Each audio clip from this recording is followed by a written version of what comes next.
Hi, I'm Pastor Kurt, and this is your 5-minute Bible study. Today, we're going to look at Philippians, chapter 1, verse 1, through chapter 4, verse 23. In other words, we're looking at the entire book of Philippians. Now, this book is quite interesting in how it's structured. There's a lot of bookends in this book. And what I mean by that is there are a lot of sections that mirror each other. So, for example, the greeting at the very beginning of the letter and the conclusion at the very end mirror each other. So those are the bookends that bracket the whole thing. Then within the book itself, there are 2 units. And each of those units has its own beginning and end that mirror each other. And then, since there are 2 units, those 2 mirror each other. So there's a really interesting structure to this letter. Well, when we look at what is in the middle, then we see what the point is of this letter. Because a lot of times in the Bible, when things mirror each other, the goal is to look at what is in between them. Sometimes it's called a chiastic structure. And that's based on the Greek letter chi, which looks like our letter X. So the top and the bottom mirror each other, and as you get closer and closer and closer, you eventually reach the middle. And the middle is the thing that's different. It's the thing that stands out.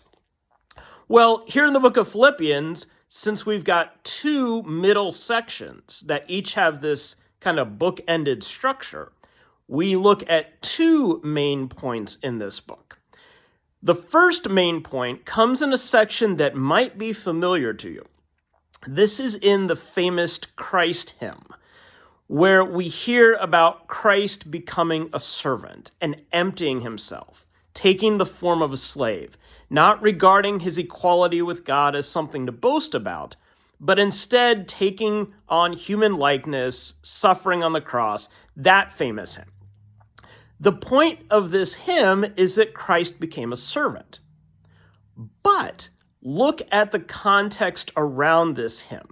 It's not just a hymn about Christ, even though it is, but it's told as a way for us to remember what Christ was like so that we can have the same mind in us that was in Christ Jesus. In other words, just as Jesus was a servant, so we are called to be servants. We are to have the same mindset that he had. So this hymn, this beautiful Christ hymn, is about Jesus, but it's also an example for us to follow. Now, granted, none of us are the Messiah, none of us are going to die for the sake of the world, but we can still sort of follow the model that Christ set in how he treated others. So that's the point of the first section here. The second section, the main point there is that Jesus is Lord. Now that simple phrase, Jesus is Lord, was most likely the earliest creed in the church. Today, of course, we're familiar with our creeds like the Apostles' Creed and the Nicene Creed. And a creed is simply a statement of what you believe. The statement of belief for the early church was simply Jesus is Lord. So you've got both of these things together. Jesus is servant and Jesus is Lord. At first they sound like they're opposites, but of course we know that they're not. Jesus didn't come to rule over us like some human authority figure, but instead he came to show us what true leadership looks like. And that looks like serving. And remember, this is about him, but it's also a call for us and how we're supposed to live. Martin Luther, in his famous writing called The Freedom of a Christian, wrote this incredible line at the very beginning, which said that a Christian is a perfectly free Lord of all, subject to none.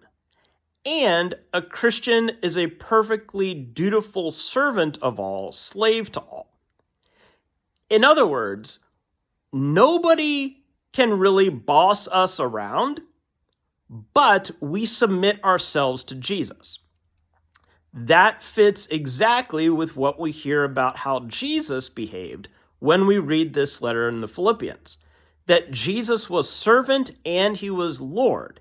He didn't let anybody boss him around, but he showed what it looks like to show God's love to others, and that means serving them. There's your 5-minute Bible study on the book of Philippians.